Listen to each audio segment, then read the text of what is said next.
Cowbell time. Okay, so let's while we load in here, we're going down the list here. So this is up top. We're having the Cotton-Headed Ninny-Muggins. The Cotton-Headed Ninny-Muggins is going to be the blue team, and we got Lost Manifesto on Renekton, Dexter on Graves, Alienator 34 on Orianna, Twisted on Ezreal, I Supportive on Lulu, and that is their team. On the other side of Bronze 5H, we have Ward Turtle on Fiora, Butter Freelo on Ivern, Shadow 2097 on Anivia, and Alston Reztip playing Ashe, and Psycho Pez on Alistar. So as we jump right into the match here, as we load in, as we go out, level 1s, we've talked about this a few times before, especially when you have an Ivern player or an Ivern on your team. You want to get that level 1 set up nicely for him. So what were you looking for an invade? You can. There's a few ways you can go about it. You can go for the invade. You can go for the early gank. You can do the fast clear. There's really not a bad way to go with Ivern. Against their team, I don't know that I would invade. I'm not sure. I think Fiora gets pushed in level 1, and Nivy gets pushed in level 1. That's a dangerous invade to go for. So just a standard fan looks like from both sides. Not really a lot of vision gained either way, as we've seen just a couple of wards placed. Is there a certain lane you're looking to snowball here? Probably a Ward Turtle up on the top on Fiora if you're Bronze 5 age, to get that good solid split push going with your 4-man comp, or are you trying to maybe Bronze pressure 5 in? is actually looking to avoid the snowballs. They have a much better team comp in my opinion. And yeah, you can snowball Fiora, but I don't think against Renekton she's going to be able to do a whole lot unless she's just way better. I think Renekton, I'm not a top lane main, I would have to ask chat, but I believe that Renekton does well into Fiora. It is a skill matchup how well the stun versus parry actually just goes. It's legitimately who wins that specific interaction most of the time is going to win out in general. As we see sort of standard clears now starting out from the junglers.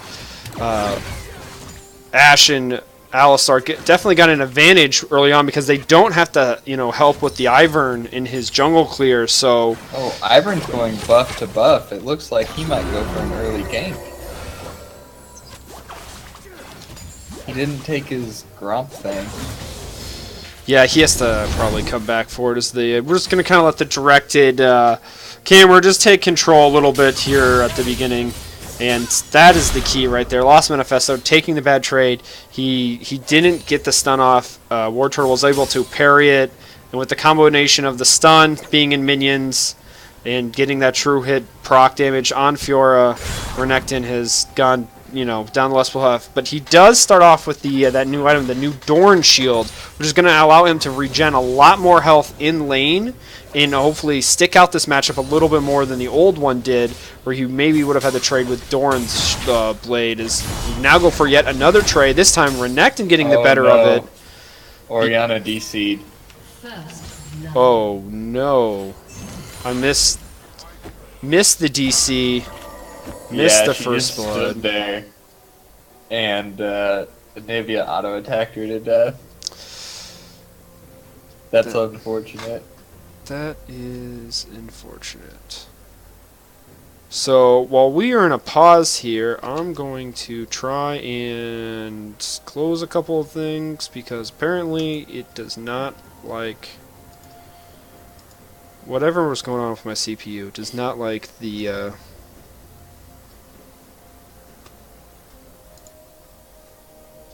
Yeah, you don't want to work out those hamsters too much. You just bought them. Yeah, I know. Can't use them when they're new, or then they'll get old. Yeah, so... But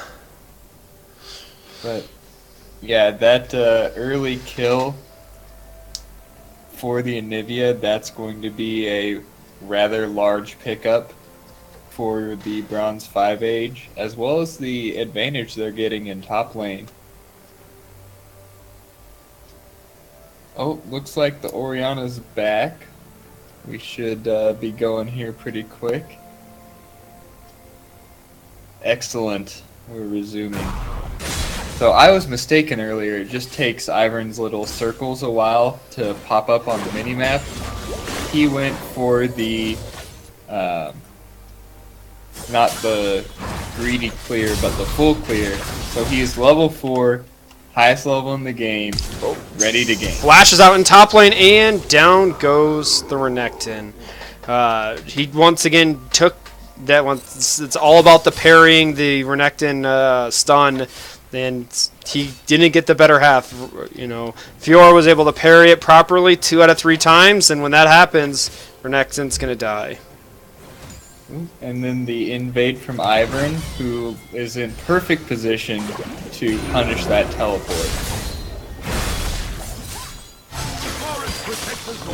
Oh, jeez. Oh, that's so bad for the Renekton. Now he loses out on all of that CS. Great padding by the jungler, though. So, good job, Butterfreelo.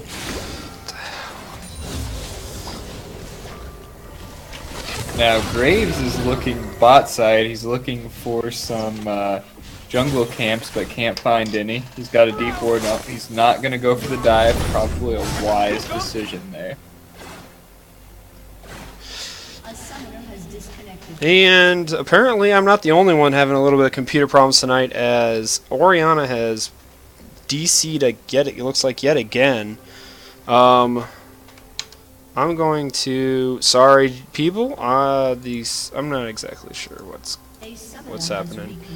Miner, keep on talking here while I do a quick fix a ticket in my head, trying to figure out why it's not working at top speed. Did you turn it off and turn it back on again? I did. That's okay. The stream went down once, so just checking. Is it plugged in? I'm going through the IT checklist. Oh, geez. I know this one by heart. Is it plugged in? Yeah, everything's plugged in. Okay. Now, seriously though, if you're running a laptop and all your plugs aren't like completely plugged in, it'll go really, really fast. Like the CPU, I mean. It goes in the energy saving mode right now. Alright, and the game is back on. We got a 3-0 lead for the Bronze 5 age.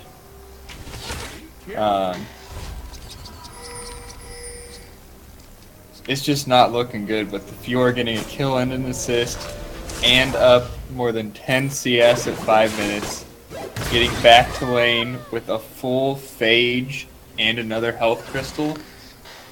I would have liked to see that be Boots, but maybe she just doesn't need the move speed right now.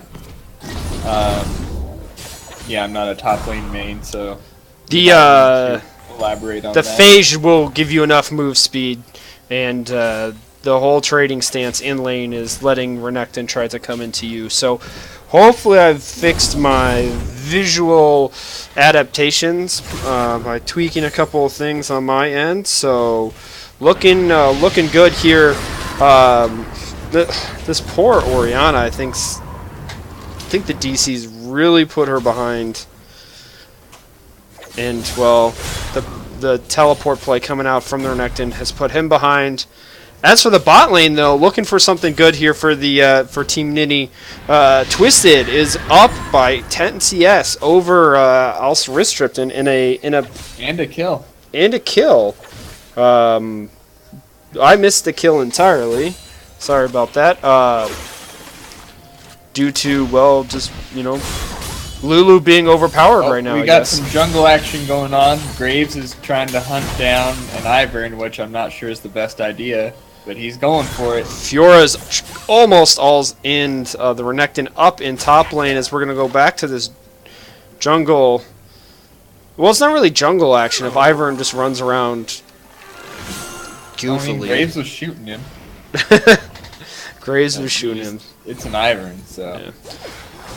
Ivern plus Anivia always getting a blue buff because she can always pass it off, even if it's by mistake. As we see, once again, the Renekton and Fiora. Oh, Renekton misses the first part of the dash, does make it over the second part over the wall. Is going to have to back, as we're going to probably drop down to this bot lane here,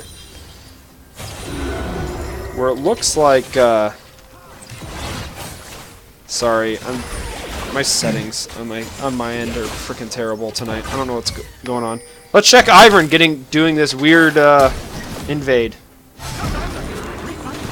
Yeah, Nivea wasn't really pushed up, but Ivern has enough shields that it really didn't matter. So he just waltzes into the enemy jungle, and this is the most annoying part about Ivern. That shield slow, daisy punches, you just can't kill him. Great. Graves almost died even with flashing out. And he had to smite Daisy and use the blast cone to his advantage to escape there.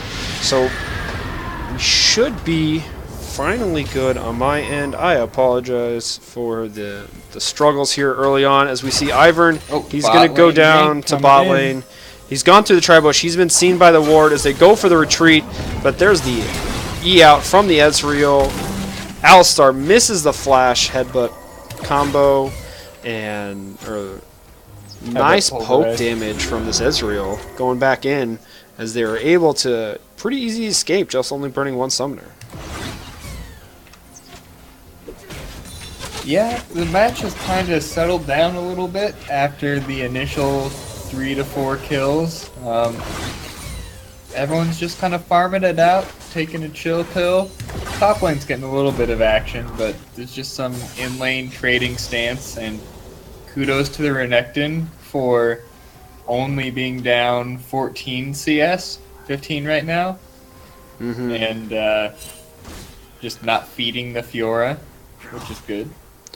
Yeah, whenever Fiora gets rolling, it's hard to avoid feeding her and or just losing out on all the CS. But now, the best thing about Ivern, the top laner gets red buff. Don't you just love when that happens, Amo? Oh, I love it when I get red buff as any top laner. It's great. When the enemy top laner gets red buff for doing absolutely nothing other than walking by red buff, it's a real bummer. As we see the ganks coming out, going in. Renekton goes in with the engage, has the pop ult and flash, but there's the Q from Ivern with the snare and a bush. Ults come out from all of the laners, but Renekton was the only one to burn flash, and he still died. Real rough going up here as Graves did get some counter jungling in while that occurred, and they have okay vision down here on the bot side, but not enough as Renekton was pushed up too far, especially with the red bond just coming off his spawn. Yeah, and good gank by Ivern. Oh, we've got a repeat teleport coming in top lane. Oh no. Oh, Graves wasn't ready for it. Okay, he dashed out. That was good. Now, while that was a risky teleport, it may have been a slightly necessary teleport, as we've talked about the Rift Herald a little bit. That would have been a really good opportunity for Bronze 5H to go get that Rift Herald while Graves was busy collecting that farm at top, and, you know, Fiora didn't have anything else to do. Maybe a missed opportunity there that hopefully it doesn't come back to hurt them. It takes so long to do Rift Herald. It would be a really early Rift Herald take. I don't know. 11 minutes is not that early in the match. I mean, it is early. But for Rift Herald, I don't know. I don't have a good feel about the best times to take Rift Herald and exactly how long it takes for all of the item points on Rift Herald. Yeah, it is Ivern, so not the strongest probably at helping taking the Rift Herald, but Fiora right now, level 9, did have the damage that she needed to probably just take it out pretty quickly. So we see Graves has been on a farming mission, though. He has done an excellent job at out-CSing, as we see. Alistar with a little headbutt to get Ezreal to stop poking the Ashe.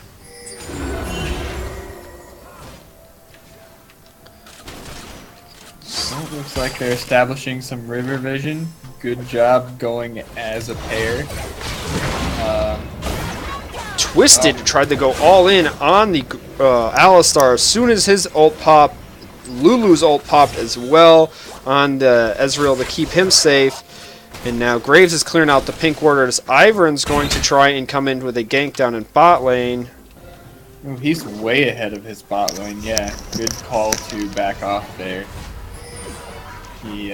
That just wasn't quite coordinated between the teams.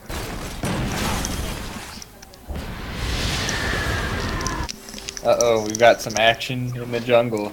Graves is getting zoned off with the scuttle. Dexter really wants that scuttle crab. Was able to get it, but finding Daisy is never really fun. Yeah, Oriana's here now to help as the camera wants to go back up to this top lane as Renekton is getting absolutely crushed by Fiora. He's able to escape with the help of his ult. Let's go back down to check on this river action as Daisy, Ash Arrow right against Graves as Graves is going to flash over the wall with the help of his own dash. Free dragon. Graves doesn't have any health to contest with. And, yeah, he just can't contest the dragon. Although, Ivern's now unable to hide the dragon like that, but the grass will hide his teammates, so the enemy team doesn't know exactly where. Oriana tries to come in with the ult as Exhaust actually goes down onto Lulu. Teleport down by Fiora with 5 members here. This is not looking good for the Ninnies as Bronze 5H is actually just going to disengage. I don't know if they may have been able to collapse down upon that, but they had already used Ash Arrow and Alistar ults, and Daisy was near death. But Graves wasn't there. I mean, Graves was there, but he was very low. Interesting interaction, to say the least. Yep, good teleport. It really zoned off Bronze 5H because it looked like Bronze 5H was raring for a fight, and they might have won with the other 4 members being low. But got a clutch teleport coming in from the top laner. But now, as soon as Renekton's teleport comes up, the Ninnies will have a teleport advantage. So I want to see them taking advantage of that. Now that teleport costed Fiora a lot of pressure in lane. Renekton was able to push in, have Luzla have at least 1.5 waves get into Fiora's tower, and have that go down to there. Was able to come back with some CS and actually take a really large chunk out of Fiora's tower as well.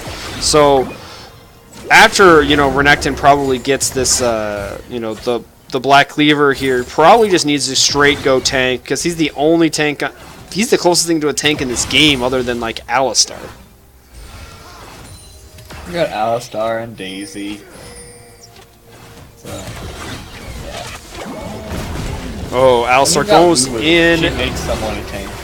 Yeah, can anyway. Do you think any other than top lane where it's a pretty blatant advantage as we see Fiora now gets a red buff because of the help of Ivern? Is there any chance for any lane to really pull ahead as we now see the ult coming out from Fiora? Graves is here, and they're just going to dump all the damage down, and Fiora is going to go down to Renekton in the top lane with the help of Graves. Yep. Nice gank. He ran right through the pink ward. And good coordination to set up the gank. They might get first tower off of that. Graves is trying to get some damage on the tower. Daisy's come in as Ivern actually used Redemption on the minions. Now the damage on the Redemption is not very strong anymore. Not exactly sure. I mean, I don't know. The cooldown may be worth it for. I guess when you look at it, it doesn't tell you the cooldown. If nothing else, it definitely dissuaded them from standing there and beating on the turret. So saving any amount of turret health would be worth the redemption cooldown at this point in the game. Check back in down on this bottom. It looks like Lulu's got a large chunk of her health missing, and she currently doesn't have any pots. Has opted for some fairy charms here, try to keep her mana up. As Ezreal still not have the most amount of wave clear. Does have a scattering of items of a Tear, a Sheen, and a Cutlass. He needs to make up his mind what he's going for. Oh, Anivia's going aggressive in mid lane, Orianna is, and Anivia is egged. I don't know if that egg is going to die.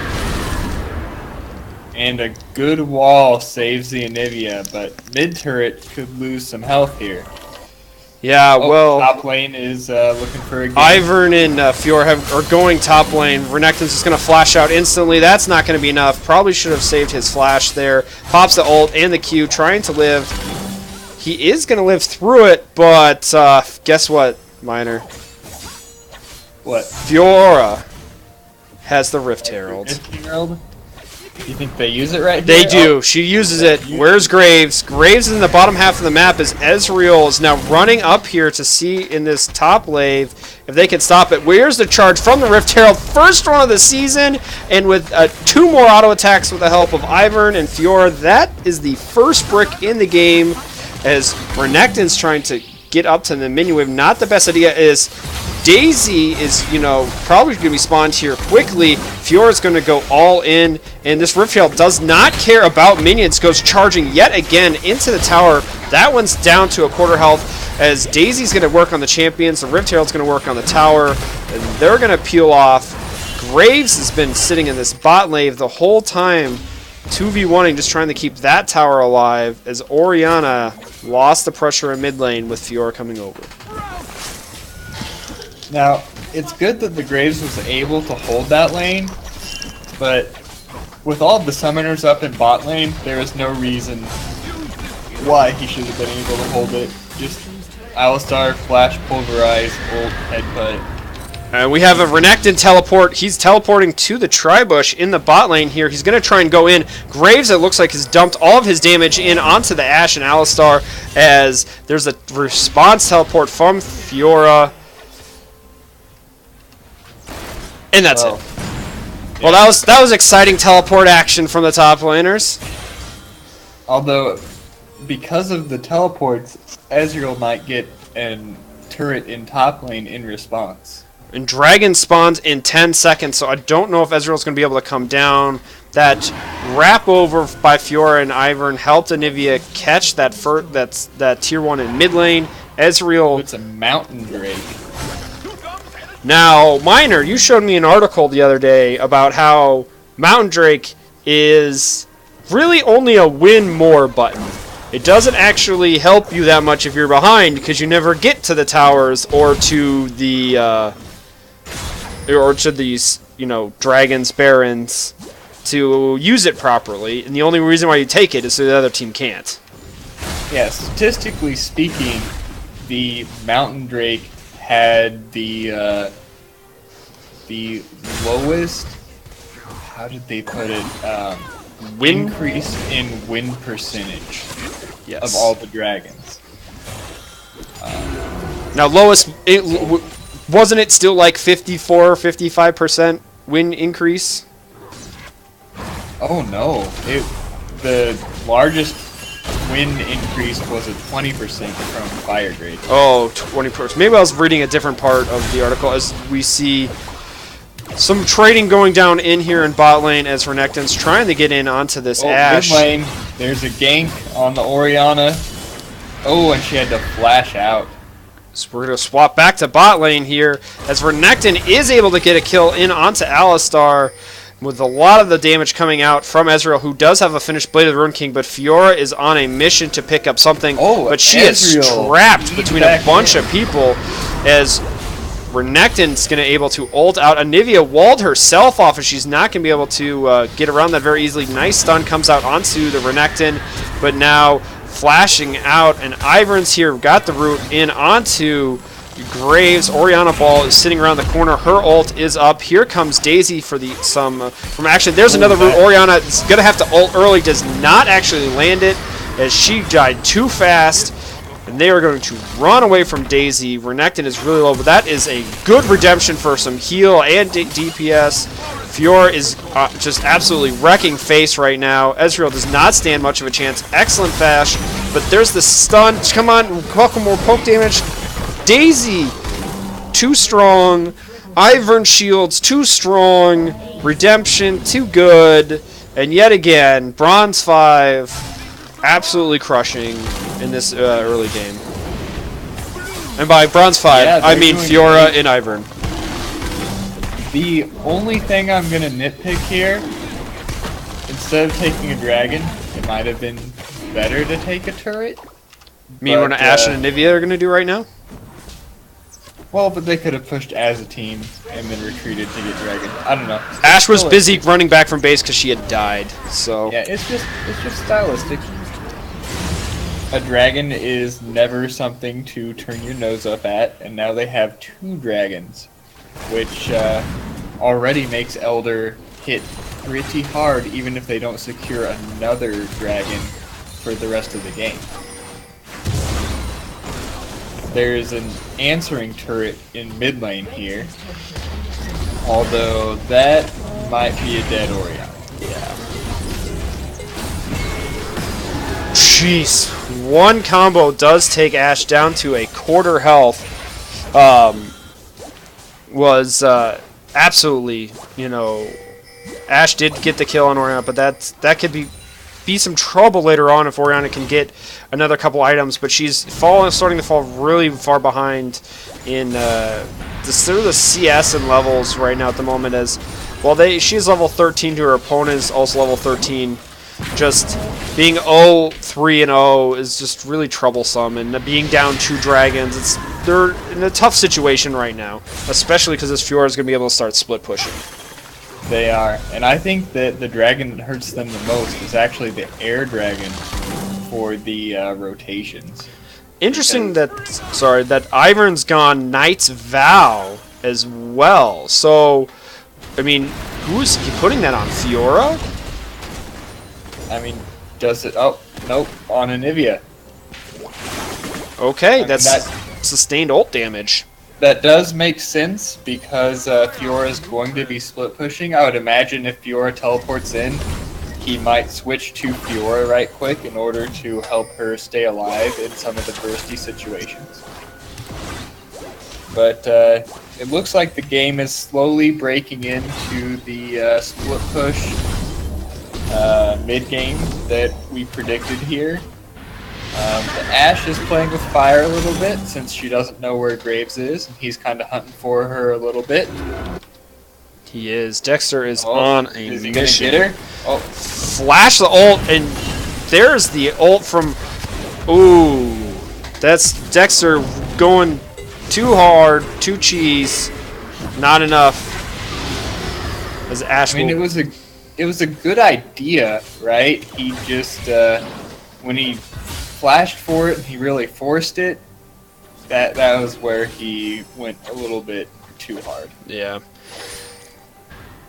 So as we're looking at the overall team gold, they're only up 4K gold for Bronze 5 Age, and you know, 2 of that is on Fiora, and 1 of that is basically on Ivern, and another 1 of that is on Anivia. I mean, the bot lane for Ninny is really holding strong, and if this Ezreal can kite excellent in a team fight with the help of with the Lulu and stay alive, take out the Fiora as she comes in, because there's not a lot of tankiness to this team.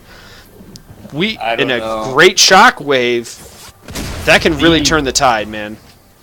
The barrier of execution, the burden of execution is much higher for the Ninnies, because all Ashe has to do is A-click next to the Nexus, and with Anivia wall, Ivern shield, Alistar to headbutt people away, they can really zone the fight around Ashe, whereas Ezreal has to maneuver himself, and the same with Oriana. They have to maneuver themselves around the zone control that Bronze 5 is putting out. It just depends on how the whole team fight is going to be set up, and there is a way for you know, the Ninnies to get a better set up team fight and take control, and I really want to see if they can get that done, because if they go into a split push battle against this Fiora, they will lose that, and that I don't think is something that they are prepared to set up for. But it does look like Lulu is going to go in here for the gank, or not gank, just follow it up. Ashton.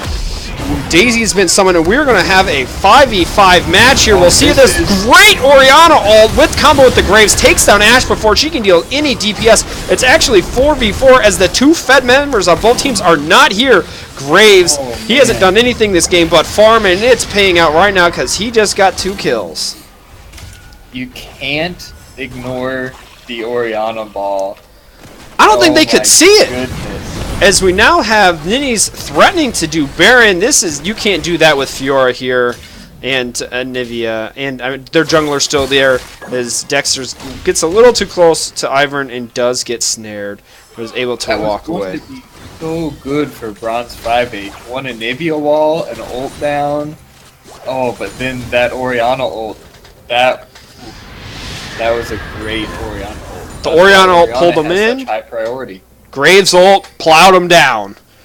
Ashe wasn't able to do absolutely anything in that last skirmish in the jungle. So the pressure now is, I think, back on Bronze 5H to establish this split push as Renekton just flashes as soon as Fiora comes over the wall. He's trying to run away. I don't think it's going to happen as we're going to check back down in here on Graves. It's because this is a little bit more action here as Ezreal's able to take the tower.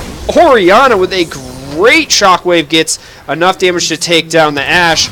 And now with the 2 kills and the tower taken down here, Fiora took too long to kill the Renekton, and Nivea's gone into egg form, and they're trying to dump all the damage onto her before she can respawn. Gonna go down from the queue of Graves. Fiora is teleported in, but it's too late as down goes Daisy. Hey, great job by the Ninnies. Their split pusher lost, but their 4-man unit won, and they won hard enough to force the split pusher to come and deal with them. So, great victory for the Ninnies. Fiora could have gotten a few minutes alone with that top turret. And the double redemption, coming out here as the action hasn't really stopped, as we now have the bottom lane coming back now. We have Ashe. Arrow is down, so she didn't have that for the last fight. But Dragon has spawned. I think they spent too much time sputtering in front of the tower because I don't think they were going to get it. Now they've lost, I think, the pressure on Dragon because Graves is really low. And with that bot lane coming back at full health and full mana, they're just going to have to give this one up. Just does not care. They don't give the Ninnies any time to back. They know the Ninnies are back and they say, we don't care. We're taking the Dragon. I dare you to fight us. But Minor, they're allowed to do that. With that tower and the kills, Renekton is just teleported to top lane. There's no response teleport available. Kind of a risky teleport to push in and try and get some damage in onto a tier 2. They're the team that's not supposed to be split pushing. With their fed top, their split laner is not in the strong spot at the moment. But they're the ones making the more split push oriented teamwork plays. Is there? I mean, I don't know about that. He teleported for a total damage of 400 on that turret. But it's the aggression.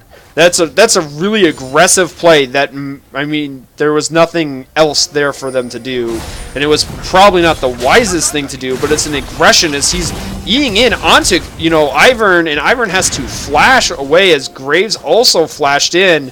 As we now see Ashe maybe coming over the side, they are stuck between here. This could be such a good fight for them right now. Orianna is in the bot lane. Bronze 5, they should engage this. I don't think they know where Orianna is. The Ashe arrow's up. It's up. And just the jungler's flash. Not to pull the trigger. Nothing happened. That would have been a great time because Orianna was down in the bottom wave, trying to get that pushing in their favor and had to run all the way up there. And because, take Orianna took a while, there was no shockwave, there was no command protect. Ezreal with some nice poke damage, definitely keeping up, with the most CS in the game behind, or second most, I guess, behind the mid laners. on his team. As we now see the top laners are going to counter split off from each other as Fiora tried to counter push that bot wave and see if she got it going in their favor. She did, barely in her favor, and it should set up nicely to slow push here for him. But Renekton really wants this tier 2, and they really want to keep control of this top half of the map with Baron up and no Dragon. And this Ashe is positioned very far forward. Yeah, Renekton. The Renekton might be caught. Does get dashed over into the Baron pit. Orianna and Ezreal absolutely trunking. There's the ult.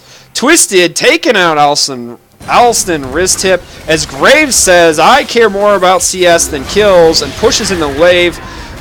They're going to maybe try and siege on this tower. They do have 280 carries here. They do, but they're sieging against Anivia. She needs to, yep, there's the ult, and there goes the minion wave. So, yeah, just rinse and repeat a few times, and then Ashe will be back up. This is why it's so infuriating to play against an Anivia. She can pretty much indefinitely wave clear, especially with all the shields from Ivern protecting them. So it looks like with the help of Alulu, they're going to go on a ward clearing mission through the red side of Bronze 5 Age. This game's really stalled out to that real strong pressure that we saw early on from the solo lane or the top half of the map from Bronze 5 Age early on. They haven't gone back to the split push. What would you try and do if you're them to establish more of that strength? Because Fiora's teleport's back up. You mean other than split push? Yeah. I mean, how would you set it up? Because Graves and Renekton, they don't seem to want to, they don't really care. They're just like, we're going to go hit towers. We're going to go get in the face of the enemy team. Top lane action where the Graves has gotten caught. Yeah, but this is what I'm talking about. Graves and Renekton have been making risky plays, pushing up into the other team as Orianna, Ezreal's coming over to the side now. Does get rooted. Fiora's on this action. And there's a great Orianna shockwave. Gets 3 and Daisy as they're onto the Fiora as they're got to try and kill her off as they want to keep her down as she does get the proc ult, but it's not going to be time. Somehow Ashe went down in the backside. Must have been to Graves, who's just been an absolute monster. He's still pushing hard into the enemy team as flash shield from Lulu. She misses the glitter lance. Q comes out from Ivern. That's not going to be enough. The raw aggression, I think, from Ninnies here has really put Bronze 5 Age on their back foot, not allowing them to be comfortable in that. Bronze 5 keeps trying to team fight when they're really a split push comp, and while they do want to fight in enclosed spaces, they want the enemy team to engage into them. All they have to do is keep walking their tanks to keep vision of the Ninnies while their carries hang back. If you don't run into Orianna, she can't get those good shockwaves unless one of her team jumps into your team. And they didn't even get this bottom tier 2 with that large minion wave pushing. Teleports are back up for the top laners. Renekton's is back up now, so that was kind of why they were running as a group, especially, and they had excellent dragon control. And now Graves has been turned on. Graves is at 3, almost 4 items. Ivern, he's 100 CS up over Ivern. Ivern's almost at max build, but he's a supportive style champion, and if your carries die, there's not much you can do. Yeah, I mean, you've really got to play it smart. You've got the perfect team to split push with. You don't have to go engage hard into the enemy team. Just keep them in vision, and then whenever you've got a 4-on-3, then engage hard. Yeah, it looks like they're just going to be trying to get some wave clear here as the damage is, from the super minions kind of chunking the tower, but not really. Anivia's been excellent in this so far at keeping that mid lane tower safe, as Renekton's going to go in onto Ivern, but he's just going to dash right back out as Daisy's actually the one taking all of the damage. and gets finished off. Ash has done a pretty decent job as well, while being in the lanes at least, of trying to collect the CS in front of the towers. It's just Graves is now back to the one split pushing top, and he's going to be the one going up against the Fiora. Interesting on how they're designating their people, as Renekton has gone to bot lane with teleport. Let's see how this Fiora goes in on this Graves if Dexter sticks around up here. Very wise choice to back off. He didn't have enough vision to continue. Oh, we've got a fight brewing. Oh, but Ivern gets too close. Ash Arrow comes out not in time to save the jungler, as Dexter takes yet another kill. 6-2 and 2 for him. Graves, mid to late game power, if he gets this farmed, is really strong. Probably, and Fiora is now probably in trouble. Splitting. Just going straight in onto the Fiora. Graves, though, heals and shields not going to be enough. There's the Ezreal ult coming out. Nivea ult's come over. Ash is standing on the wrong side of her teammates, and this is not going to be good for her. She is going to go down. Renekton is gone in the bot lane, and it looks like he will be taking the tier 2 down here, as the 4-man squad up here has 2. They can't kill off Nivea, but they were going to be able to maybe get some good poke damage in onto this inhibitor tower. The Ashe was definitely not on the same page as her team. That was... looked like they drafted Wild Turtle. Oh, he didn't flash in. He just walked over there. As we check in on Daisy and Renekton here. Just some poking going down over there. So we're going to go back to the main 4-man, 3-man squad up here, as Orianna's balls are just laying tons of damage out.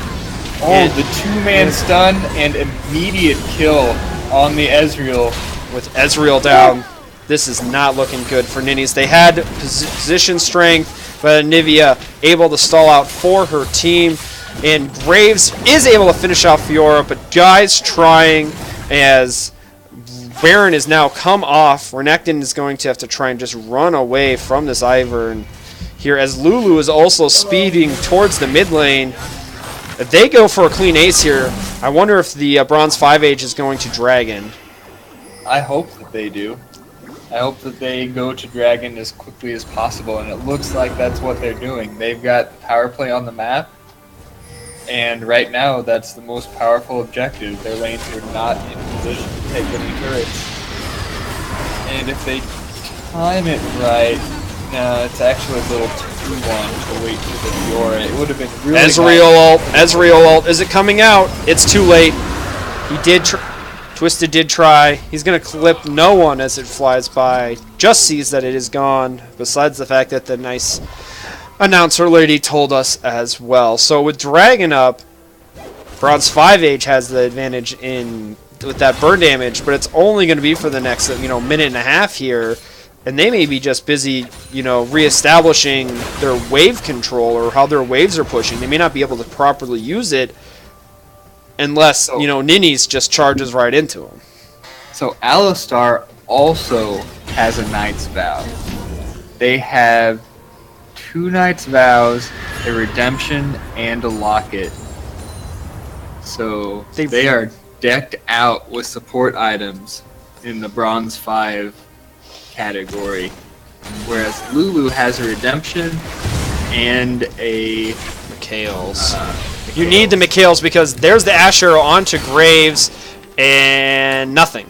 That would have been I don't want to say a great time to engage, but if you're going to fire the Ash Arrow, you got to try and follow it up because... No, you don't. No, you don't at all. That's the biggest trap you get into when you're playing an Ashe. If you hit the wrong person, just say, okay, wait a minute, there will be another arrow. They did not want to jump into that fight, jumping into the Orianna in an enclosed space.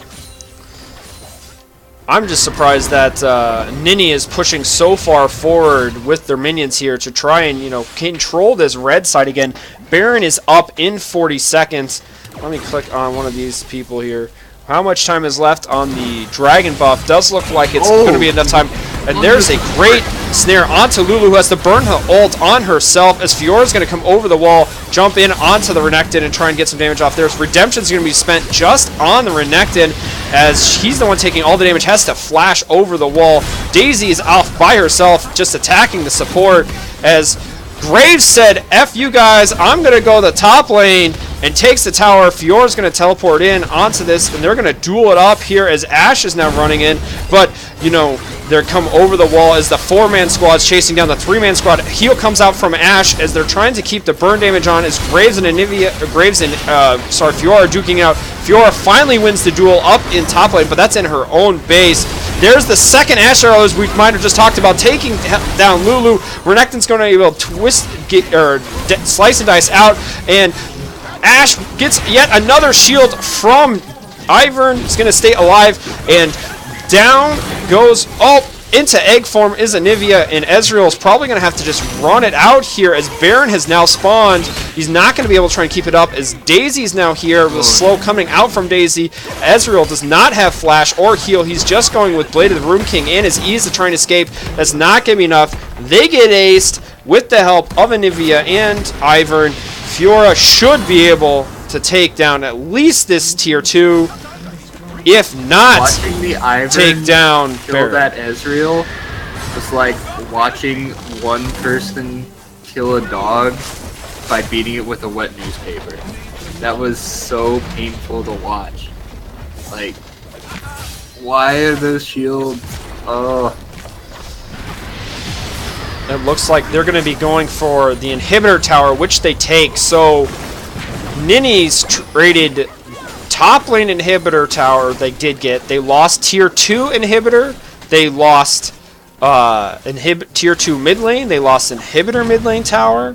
They got aced. They only got 2 kills. I guess they did get rid of GA and flashes and egg form on Anivia, but that is not worth, as we now see Graves going to go back in, just looking to trade yet again with this Fiora.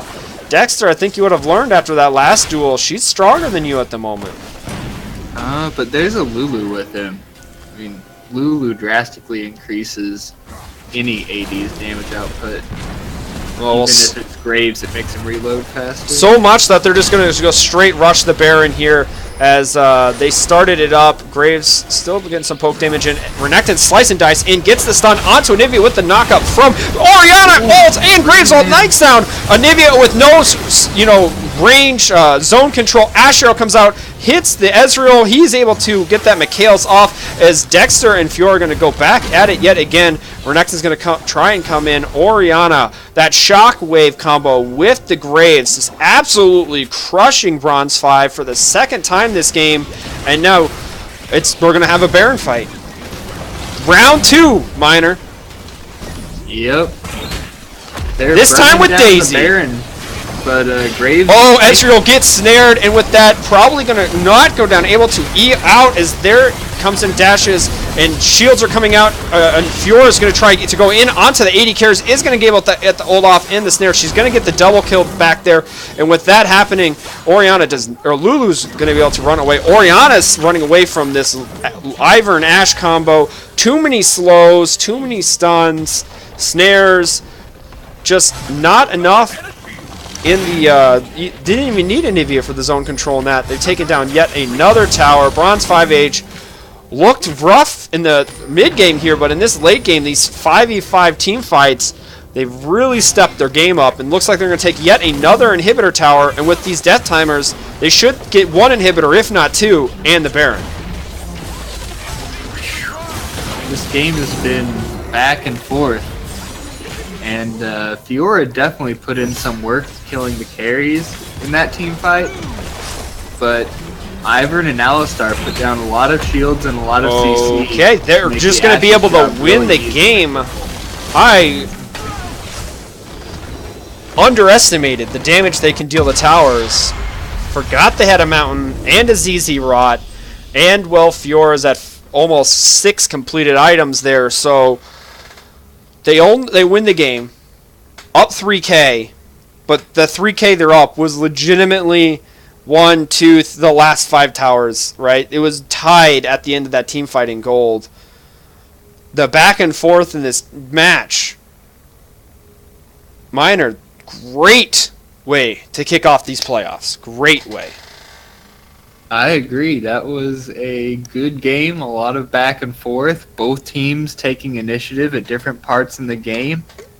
And the Ninnies fought valiantly, and they were up at some points in the game, but it just didn't pan out for them. In the end, they Ivern plus Alistar, just of support that they can bring to the team, really overwhelmed even getting a 3-man Shockwave.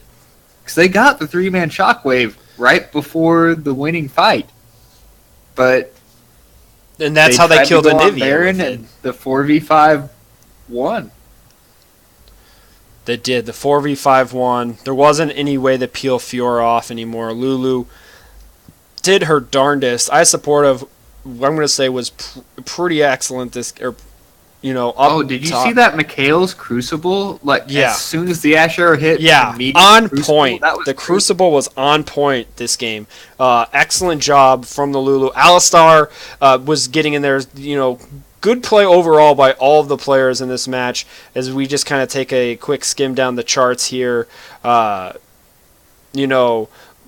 supports, we got wards placed in the 40s. Excellent job. For a 46-minute game, that's almost 1 ward a minute for them. That's just their regular wards, not even including, pinks and stuff like that. The vision control was something where both teams were fighting over that. On the Baron side when it was up, it was kind of lackluster on the side of Ninny when the Dragons were kind of being focused in the early game. But when they stepped it up with that split pushing, when they were able to split push the Bronze 5 age, they were definitely had the control, the vision in their favor. So it's something that both teams can take lots of pros from going into Game 2. Do you want to touch on anything here before we take a minute or two caster break to catch our breaths? No, just ban Ivern. Just delete him from the game. No more Ivern. No more Ivern. So it looks like they may be starting up the lobby here. So I'm going to jump into that. I'm going to kick on some music real quick so we can have something to listen to while we get a drink here.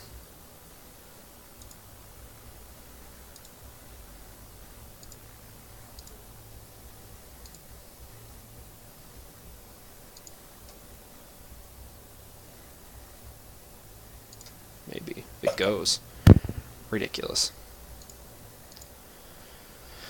My computer today. Absolutely crazy.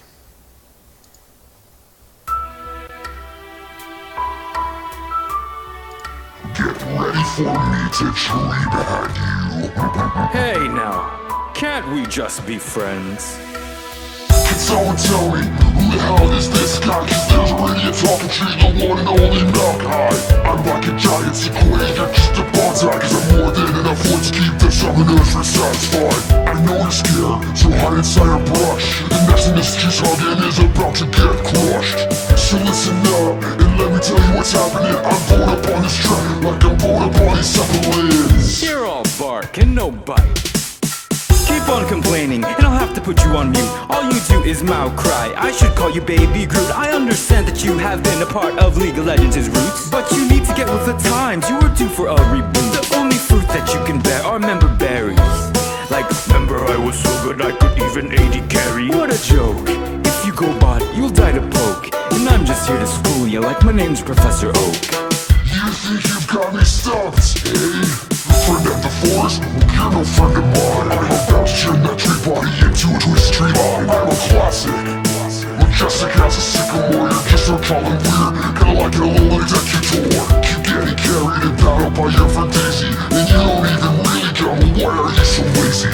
Even the way you walk is utterly obscene. You're the worst thing that's ever happened in all of 2016. Hey, I made the jungle great again. Didn't want any trouble, can you just leave me alone? Why are you so annoying, like a weed that's overgrown? I wish I could just put a grove underneath you, send you home. And I'll keep your movement rooted, I don't want to get in your zone. I'm the Green Father, they're calling you the Green Bother. Just like that glowing knife, yep, there ain't a champion hotter. I'm the king of the trains and I'll even prove you've been outclassed. So just take another step inside my jungle and you'll get ambushed. I'm gonna beat your grass.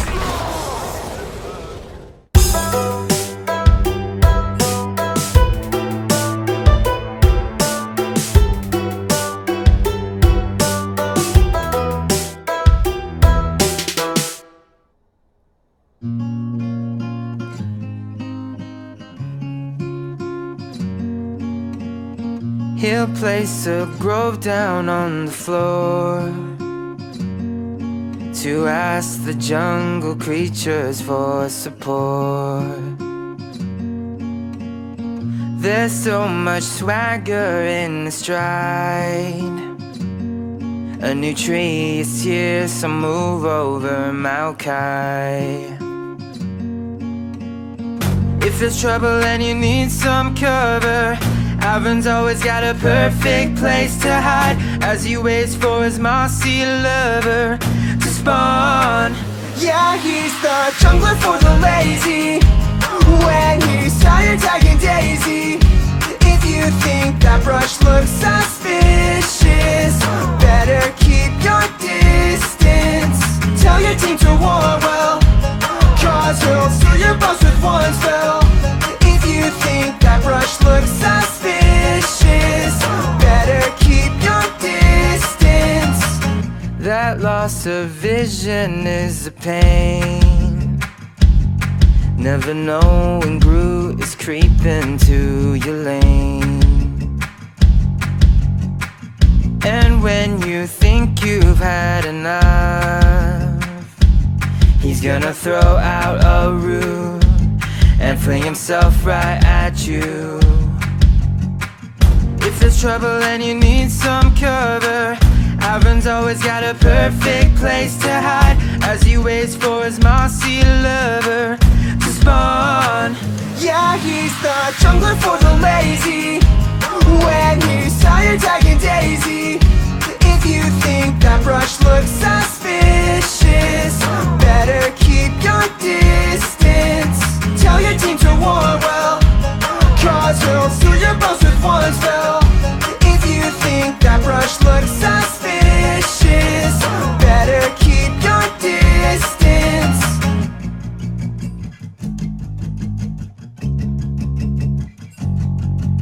The forest has a friend when it needs someone to defend. Forest has a friend that'll be your end. The forest has a friend when it needs someone to defend. Forest has a friend that'll be your end. The forest has a friend when it needs someone to defend. Forest has a friend that'll be your end. The forest has a friend when it needs someone to defend. Needs someone to defend.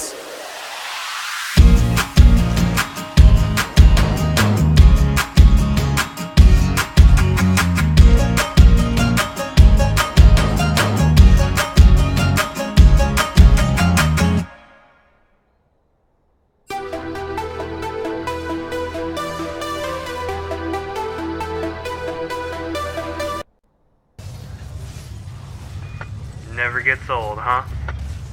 Nope. It kinda makes you wanna break into song. Yep. I love the mountains. And I love to save my team. I love to gank the lanes and help my team win games. I love League of Legends and all its sights and sounds. Boom diada, boom diada, boom diada, boom diada. I love my potions. I love to go farming. I love to go fast. I love Demacians. I love League of Legends and all its craziness. Boom diada, boom diada, boom diada, boom diada. I love the feeders. I love the AFKs. And we're back in draft. I love dynamic. Here we go. I hate League of Legends. There we go. Back at it.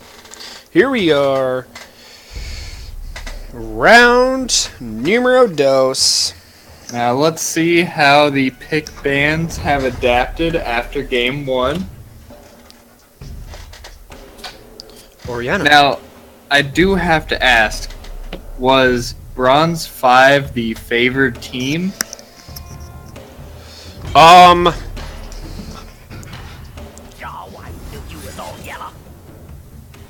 No.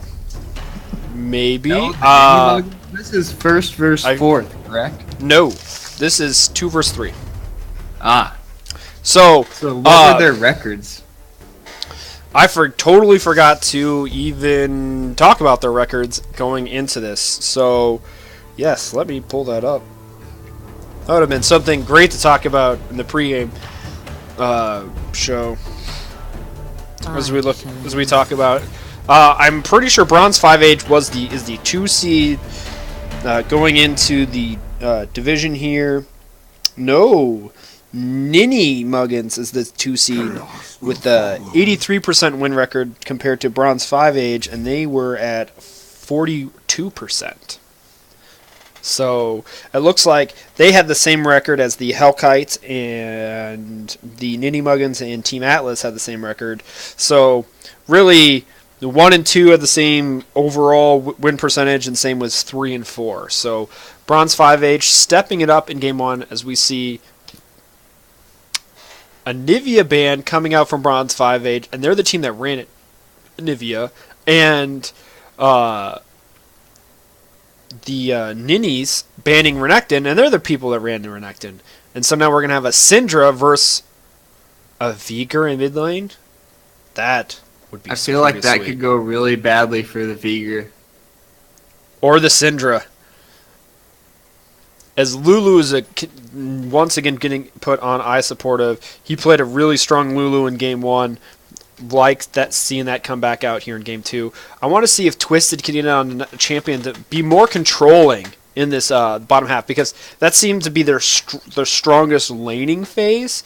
Now, Alienator did DC 3 times in the first 12 minutes of the match and died once because of it. So I don't want to say that his poor laning was because of him, but it may have been just his poor connection. Yeah, that always sucks whenever you get not Ivor. No. Oh. Butterfreelo playing with trees yet again. Okay. But yeah, that always sucks when you get DC'd in the middle of it in any match, but especially in a competitive match when your team's counting on you, and then it's just like completely out of your control. Your laner gets an advantage. That just really sucks. Mm-hmm. I really like the Ivern Twitch combo because while Ashe has better engage, the team and Ashe did not seem to be on the same page. And now this Twitch, the Syndra is taking care of the engage. Syndra and Ivern have more of the engage. And the Twitch can just follow up so they don't have to be quite as in sync as previously. Now it looks like we'll have a Nautilus selected as well as Kog'Maw. So Kog'Maw, even more damage-oriented AD carry, but more squishy and less mobile than the Ezreal.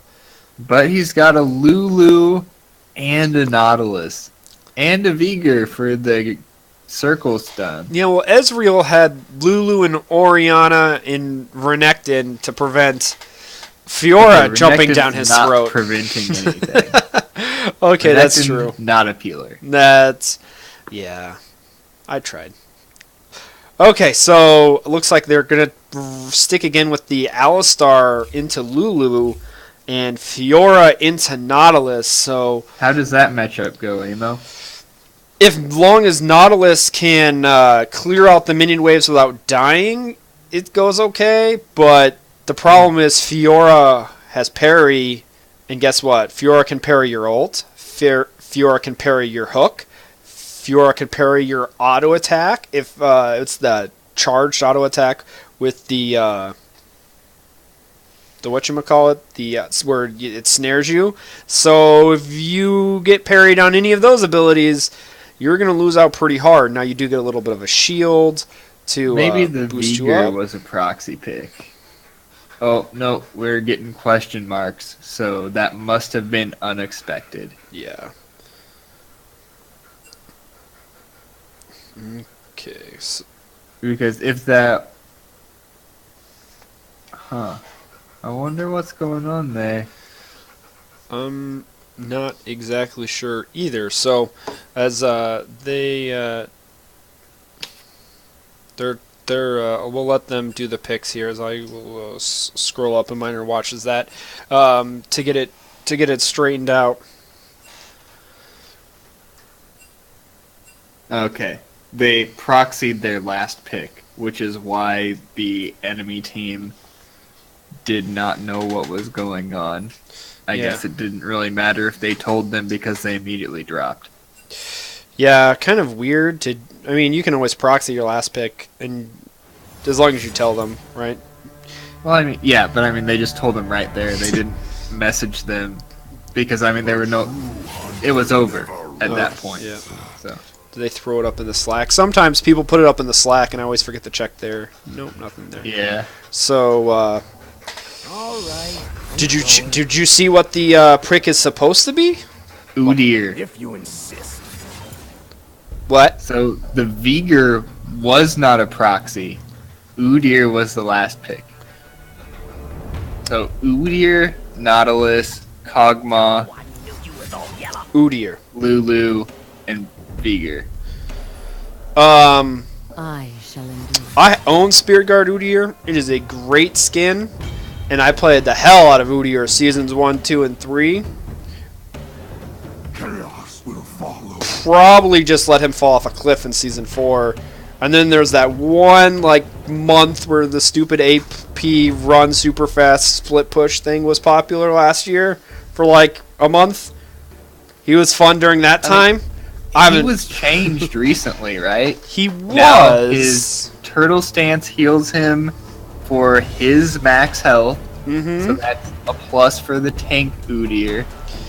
And Tiger stance, now whenever you re-proc the damage over time, the first damage over time that was ticking instantly pops. Yeah, and that's what, every first and third auto attack? I vaguely remember something like that. First one, and then every subsequent third, I believe. Subsequent third, yeah. So we're stretching here, Miner, with a much better memory on what they adjusted on the Udyr changes coming out to you. Interesting that he's going with it. I mean, Graves was still open. He was doing a great job on Graves. I'm not exactly sure if they want to Maybe they just wanted another tank sitting in front of Kog'Maw. Because Kog'Maw's going to deal out the damage, and Graves does not have CC. Do you go split push Udyr versus the split push Fiora? Because they kind of went with split push Graves. That kind of worked. It kind of didn't. Just depended on how well the 4v4 was going. I feel like a split push Udyr, unless you're... You just put the tank in front of the Kog'Maw, like you said. Yeah, unless you're really far ahead, I don't see Udyr 1v1ing a Fiora. Because anyone who wants to be in melee range of Fiora, especially if you don't have a dash, I feel like Fiora's going to win on equal items. But Udyr is so much faster than Fiora. Yeah, but Fiora has that dash where she can get around him. Udyr runs away. She doesn't need to kill him, she just needs to push him in. Yeah. Well, we'll see how Dexter wants to run this. I think this is a very interesting choice by him to run this particular comp. I mean, it is possibly setting up. It's not, Bronze 5 Age. They're running the same, what we would expect to be a 4-1 comp, but they didn't do a whole lot of 4-1ing in that last game, and it took. Yeah, that would be. One of the biggest things I hope that they change is more 4-1, because their team fight is even worse comparatively to the difference between the two teams' team fight is even larger in this game than it was last game. So their margin for error has shrunk quite a bit, and if they don't go split push, I wouldn't be surprised to see some of those team fights that went even or slightly in their favor start to be resounding victories for the Ninnies. Mm-hmm.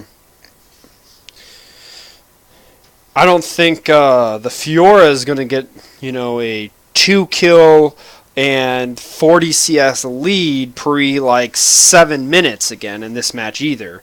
It just... Ivern's funky pathing that he can take allowed him to come straight back up the top lane as soon as, the Renekton was teleported back up there in the first game, and that got Fiora even further ahead. One enemy jungle camp, and instead of clearing out the jungle, he didn't clear any of his jungle. He went one buff to mark a camp to his red buff, and then ganked top. No, he didn't. Yeah, he did. No, because he was Graves, level 4. Yeah, he did a full clear. He didn't clear his bottom half of the map because Graves went and cleared it after the kills. He did a full clear on his camp because I was saying that he didn't mark his jungle, but his little dots don't show up on the mini map until they're matured. His first gank was level 4. Well, he may have been level 4, but Graves was farming like a beast. Okay, so Udyr's another just farm till mid-late game champion, so Dexter's right in the same wheelhouse there. Yep. Veigar versus Syndra. Talk about it. I would say paired with Nautilus and or Veigar, when the laner is supplying the initial CC, I think the Udyr gank can be deadly. Yes. It's just a little bit of a different paradigm. Most junglers are the ones to start out with the initiating CC or gap closer. Udyr is reliant on his lanes to set up the gank, and he comes in and brings follow-up CC and extra damage. But you are correct. He can power farm with the best of them with that Phoenix stance. And I think that's the way Dexter's going to go. I think he's going to go Phoenix stance over Tiger. I could be wrong. He may want to go with the dueling pressure of Tiger, but early game Phoenix stance does a bunch of damage. It's just Udyr, if I remember him right, really wants his Tiamat, even if he does go Phoenix stance, because Phoenix stance takes a while to clear out the camps. So that early gank, if it's unsuccessful, can really set him behind. Now, if there's any Udyr mains in the chat, please correct me if you do not go Tiamat anymore on Udyr. It's been a while. I still prefer my innervating locket build, but sadly, I can't seem to go that build anymore. I know you rush Triforce. That's all I know. You may get Tiamat before it, but let's go over Triforce rush now. Well, you may get Tiamat then Triforce. I don't think you actually upgrade your jungle item. You may get the red smite or the green smite, or even the blue smite's all useful. Let's run down the teams here though. Bronze 5H. We got War Turtle up top again on the Fiora. Butter Freelo running Ivern in the jungle. Shadow. 2097 on Syndra, Alcyn Reztip on the Twitch, and Psychopez playing Alistar yet again. So 3 returning champions for Bronze 5Age, while the wrong team, same division, the CottonHeadedNinnyMuggins, jeez, that name's way too long, is running Lost Manifesto up top, Nautilus, Dexter in the jungle on Udyr, Alienator 34 on Veigar in mid lane, Twisted running Kog'Maw in AD carry, and I Supportive on Lulu.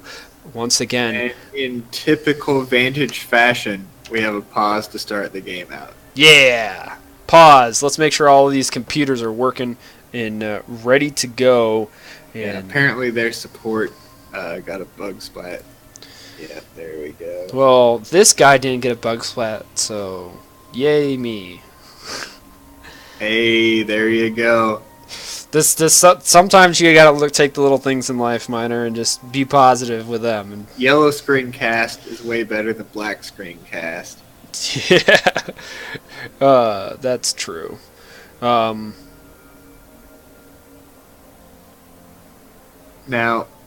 I really like the Ninnies draft. They really doubled down on their strengths, which were the aggressive, team fight oriented styles. And they just didn't quite get there in the last game, so they said, okay, we're bringing even more damage from the AD carry position. We're throwing more tanks. They have a proper tank, and then an off-tank bruiser in the Udyr. So they've got 1 3/4 tanks on their team as opposed to just the 3/4 of a tank that Renekton was. So they've got a lot more beef to put in their front line. They've got a lot more pick. And they're ready to rock and roll when team fights happen. Mm-hmm. So good adjustment from games 1 to 2. Let's see how this plays out. Although there's a lot of pings going. Okay, they're pinging a standard fan. They only pinged the one area, and I thought they might stack up and go for an invade. But looks like both teams playing it safe. Standard fan, although the top side, Lulu is still in base. She just bought her item, so top side a little bit uncovered there. Only one person. And looks like they're going to invade at least to get some vision. Now I know you are a big fan of getting that early ward, so if they do invade to get vision, where should they put it, and who should be dropping the ward, and what information are they looking for? The jungler should be dropping it, and the information is they want to know where Udyr is starting, as they probably have no idea where Udyr starts, just like I have no idea where Udyr starts. They're gonna, Nautilus is protecting this buff. If I was him, there's nothing that can really stun you. You can get snared by Ivern level 1, but I don't think that's enough to do anything. So I would be standing even further up, as they did place a ward there. Ivern's going to go in for this late ward himself. And that's the problem with the late ward. When you're the jungler and you're the only one there, you are now stuck. You landed your snare, and Tiger stands for Udyr. There's the flash. Ivern, he got out. He didn't even get the ward in. As Udyr's play up his ghost, Dexter, it's level 1, buddy. He's just running straight at Fiora, and now gets stunned. He doesn't have support from his top laner. He doesn't have ghost now to escape. He's dead. Dexter playing extremely cocky in this level 1. Well, his whole team was there, and then his laners peeled off. They were not on the same page. Dexter wanted to continue the invade and really punish the under 200 health Ivern, and his teammates wanted to go back to lane to secure their CS, their experience that they need to get, and the team was not on the same page, and that cost them first blood to a Fiora. Yeah, that seems to not have been the best situation to start off, because now he's not going to get a leash, and things are going to be rough for the early go. I don't know how good Udyr is at clearing without a leash.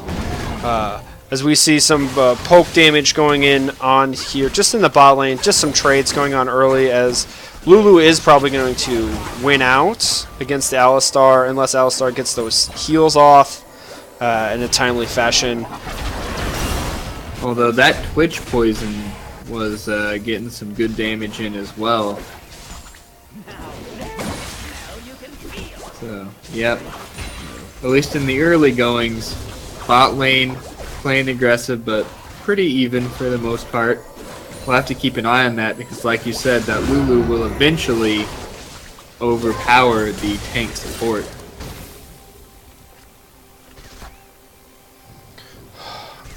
And not a whole lot going on top lane.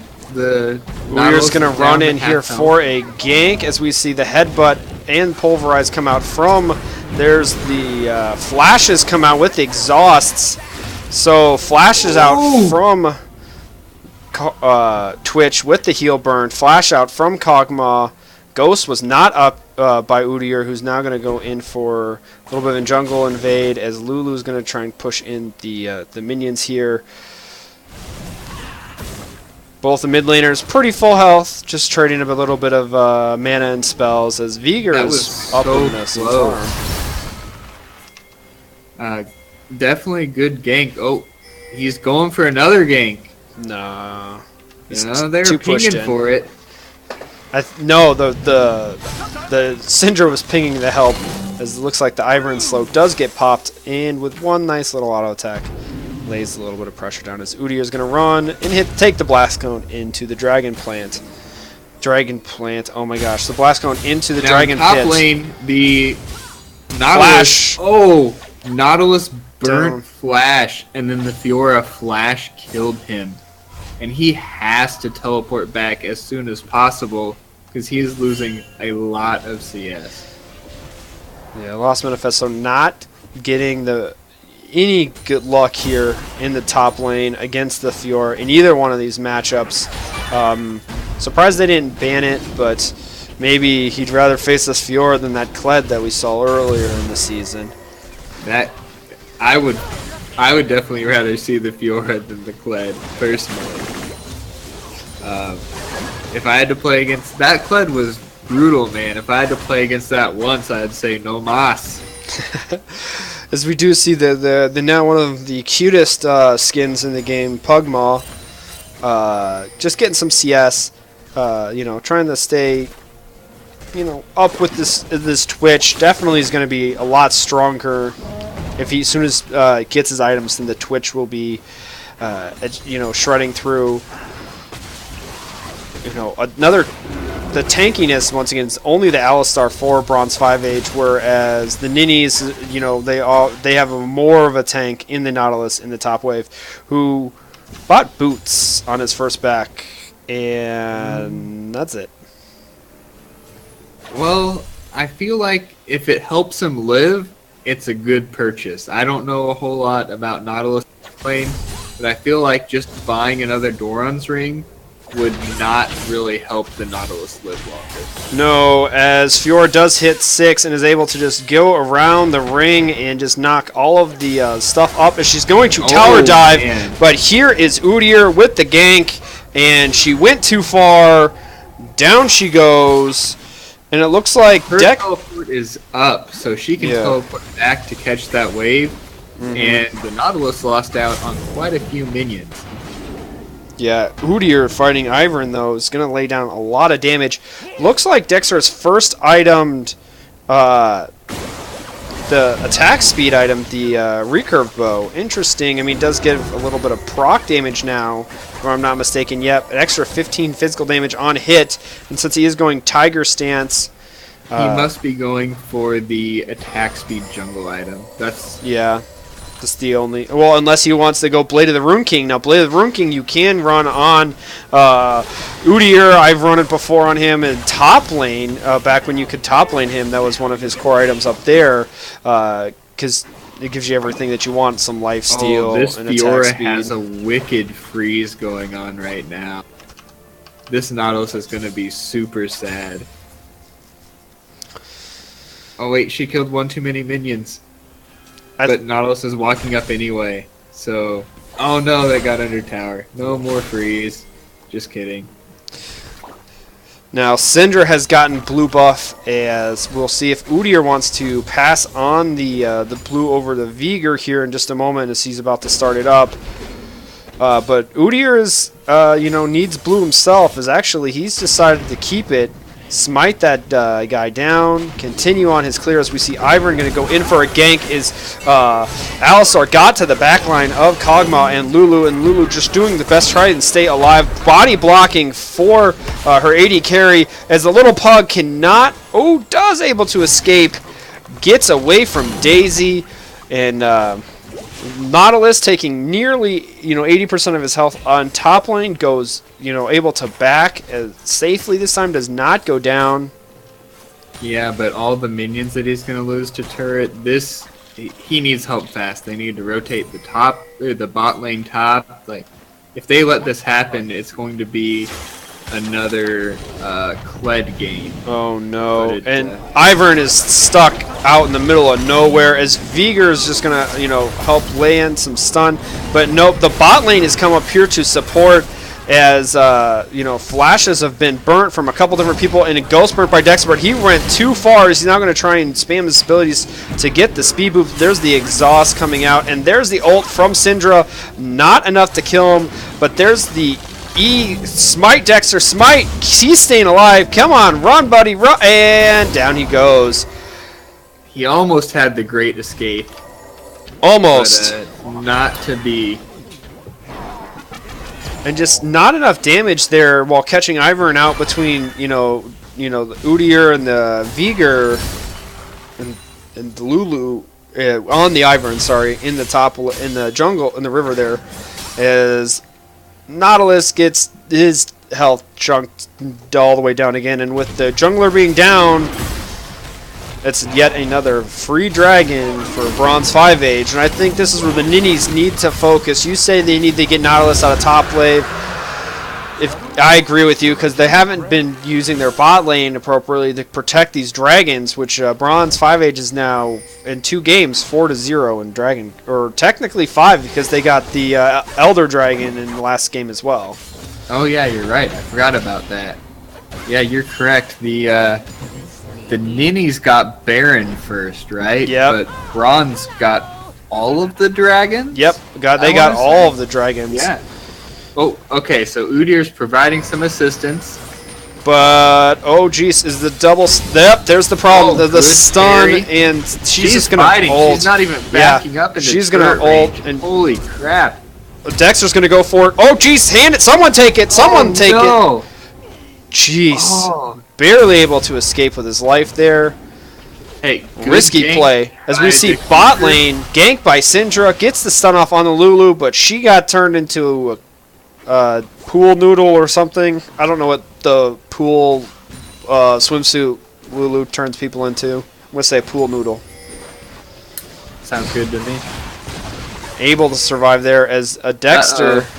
Ivern's now trapped. Butter free low on Ivern. He's summoning some help, but Fiora can teleport to Daisy, and they are just going to bail on out of there as Daisy's become the transportation for Fiora to come in on this. They're gonna maybe tower dive. They will with the help of Daisy, and there's the shield. Good stun. Waited for that parry to finish up a ignite onto Daisy. And jeez, they stuck around well too long. executed tower dive. A little rough at the beginning, but smoothed the edges out and got the kill and what looks to be first turret if everything goes well. Yeah, Fiora's got Black Cleaver. This tower is going to go down real fast here. No real problem. Real quick, do Fioras normally rush Black Cleaver? I thought that they usually got the Tiamat first. If you need the wave clear, you go Tiamat, but if you don't need the wave clear, you can go straight to Black Cleaver, and then you go to Hydra. Okay. It all depends on how desperately you need the wave clear. But the Phage I know is really good early because of that additional movement speed. And yet again, we've seen this Fiora. She looks like she's going to get Rift scuttled. Now, last time they used it to get one tower and a good chunk on Tier 2. Well, Tier 1's gone, so we'll see how they want to use it coming up here in the next few minutes. As Alistar just going straight in on the Kog'Maw as Lulu's got to the backline and went after the Twitch. Support's going after the AD carries. Exhaust comes out onto Udyr. Heal comes out. Not going to be enough. That long range R from Kog'Maw going to take down the Twitch. And now Udyr trying to jump in. Flash comes out from... Oh no, Dexter, too far, buddy. The aggression from Dexter in this match, I don't know, it's been too much. As an Udyr, you got to know your limitations, especially if you're pulling out someone that has a run-at-you champion on how much you can do the running. Well, and he's also just not been on the same page with his team multiple times, because if all 3 people want to dive the Alistar, I mean, it's not the easiest thing to do, but you can pull it off with 3 people. But if only you are diving, there's no chance. We have a 5-man gank squad coming for this bottom tier 1 tower. Sorry, Miner, because Fiora and Ivern just ran it down bot lane. There comes the Rift Herald. They're going to spawn it. Lulu, Kog'Maw, you need to bail immediately. Oh, that teleport. You better cancel it because that turret's going down. He comes in. There's the ult from Nautilus. As we're going to have a 5v5 here in the bot lane as the tower does go down with the help of the Rift Scuttle. And there's the great snare on a couple people as Kog'Maw takes down the Fiora with the help of her allies. And Udyr's going to come down ult out from Alienator, nearly takes out the Syndra. Flash Q takes down Syndra as Nautilus is dealing with the Rift Scuttler, as Viger's going to try and run in onto this champion, as now the autos are finished out from Pugma. Not going to be enough. This Viger's took a large chunk out of a bunch of those people. This AoE AP damage, really strong right now for him, doing a really good job. Now, this is what I was talking about in Champion Select. The Ninnies have gotten just an incredibly superior 5v5 team. It doesn't matter that Fiora is super fed right now. She can't join a full team fight. She needs to stay in a side lane. The other 4 people need to hang out by themselves. Just stay in vision of people, pressure a tower that way, but never engage. If they do that, they will win with how far ahead this Fiora is.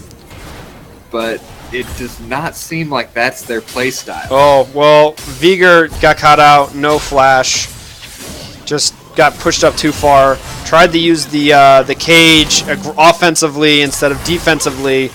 And now is stuck as now Fiora's just running straight at this tier 1. She just wants all the towers to go down so she can get off a better split push, as we now have 4 people here in mid lane to take this tower. This is now going to be 3-0 in towers, 1-0 in dragons, 8-6 in kills, but they're only up 3,000 gold. Yeah, the Make it Ninnies have 2-0 in dragons. Good job of farming. But Bronze 5 Age with yet another dragon coming in. And Air Drake, excellent Drake for a split-pushing team comp who want to rotate quickly around the map. Now, did you, real quick, talk about the Rift Scuttle usage in that matchup? Since they already had taken top tower, did you like the 5-man dive, as we see Alistar going in and onto the backline here and just going to absolutely drop? Okay, little overkill there with the Viger ult to take down the giant cow. But kill secured. But yeah, a little overkill. As Syndra's going to land this, as now Fiora's going to come back from the side, as she's, the one I'd be worried about. Dexter goes on to her, but the team is split up over the wall. Lulu does have flash, but she's just off a shield. There's one redemption, but it's just used for, I think, damage on that case, as the support goes down and Ninny runs back to their jungle.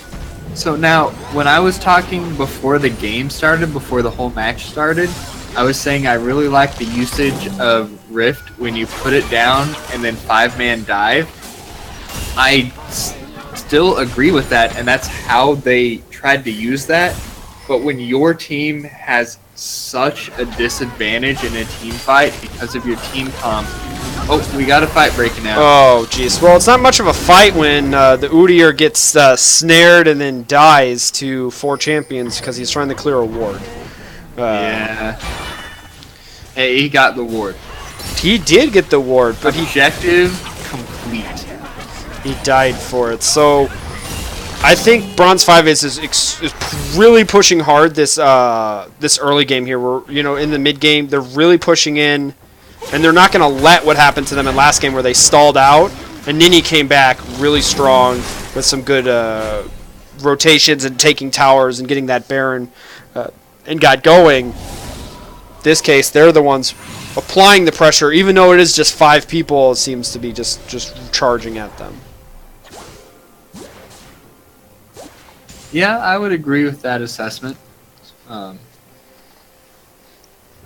right now, the Bronze 5 really wants to get that Fiora split push back online. She was doing amazing versus the Nautilus. Nautilus is once again in a side lane.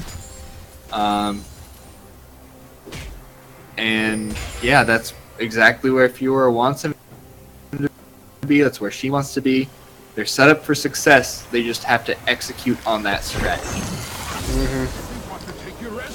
Okay, so we are looking here. Now, Ninny doesn't have any towers, and they're only down 3k. They're down 3 kills, but it's the two dragons, I think, that are pretty impactful. As we see, Twitch, you were absolutely sneaky rat as you and Alistar get in onto the Vigor, who has to flash over the wall to safety. And now Nautilus may be in trouble. Are we going to see a 5-man in mid lane here? I really hope not, because Bronze 5 is the one pushing this, and this is not their game plan. Not what they want to do with their champion. Oh, there's the stun. It looks like just getting some auto. There's the ult in onto Fiora as they're going to engage in extremely hard onto this, and it looks like they're just trying to pick off the front line here as they've polymorphed the Fiora. They're trying to just take down the super fed top laner here, and with her out of the way, now it's a chance for Kog'Maw to just lay some damage as Nautilus goes over the cage there, does not get anything. Nice headbutt out of there by the Alistar. And this, just run at them comps doesn't seem to be doing, much better than it did last game for, either team, really. They need more finesse, more flanking, more split pushing. Yeah, because great, I can't stress enough, great adjustment by the Ninnies. When your team wants to run at you, picking a comp that really wants to be run at. So even though Nautilus getting put in a bad spot in top lane, the contribution that playing the Nautilus, which it looks like he's going to die again in top lane, but his contribution to the winning team fights has been extremely useful as that engage, that heavy CC, that extra tank. Ooh man, the Bronze 5 has taken 2 kills opposite sides of the map. Fiora's splitting, a dragon's coming up pretty soon. That is another fire dragon, and bot lane's pushing out as well. So Bronze 5 is I like it. They're doing the split push. They're getting some picks.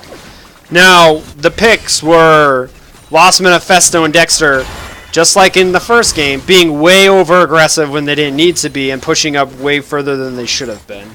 I mean, that's true, but still, the Fiora was separate.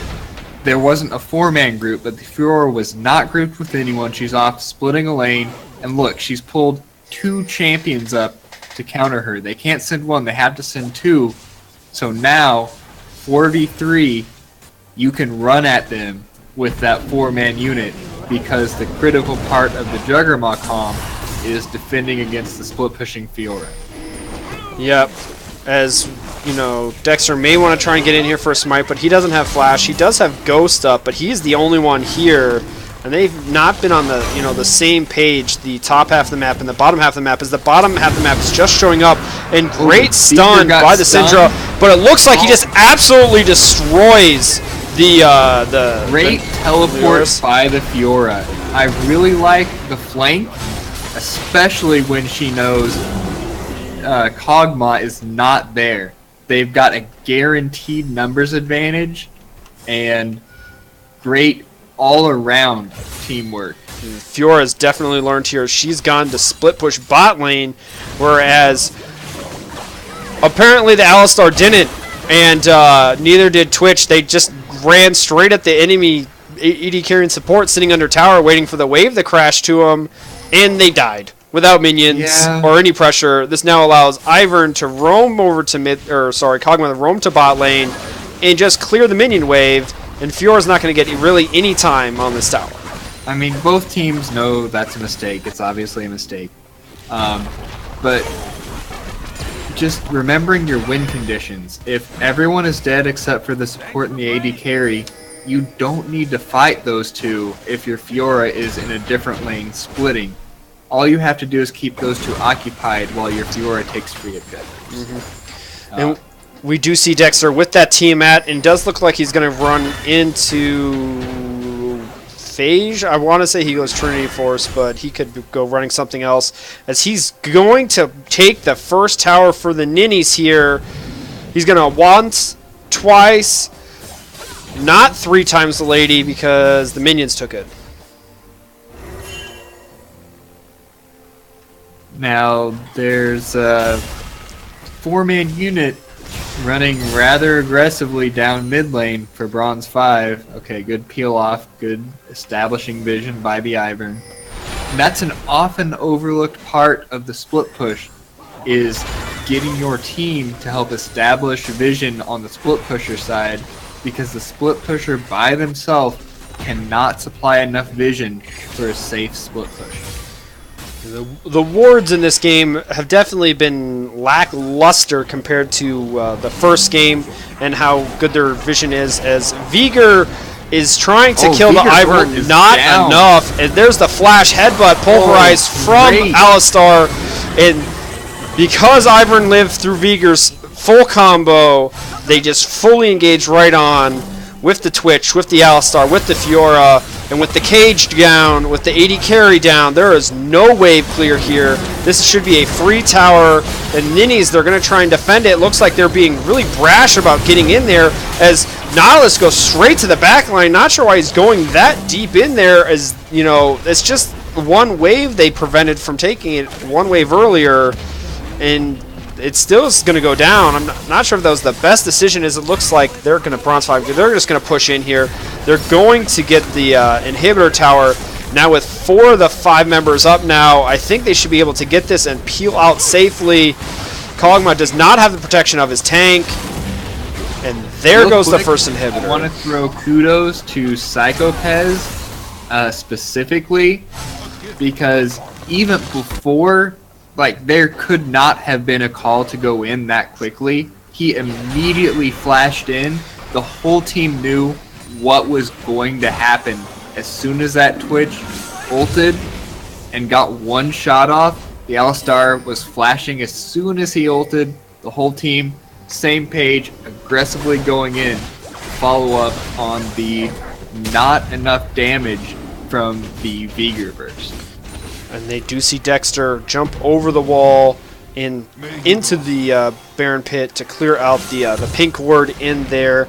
Now Kog'Maw's going down to this bot lane. Baron's up. Mid lane, your inhibitor's down. I know this outer tower, you want to get it down, but I don't know if this is the right position to be putting your AD carry and support this late in the match, Miner. I agree. That's very far away from Baron, and it looks like we've got a Twitch gank incoming.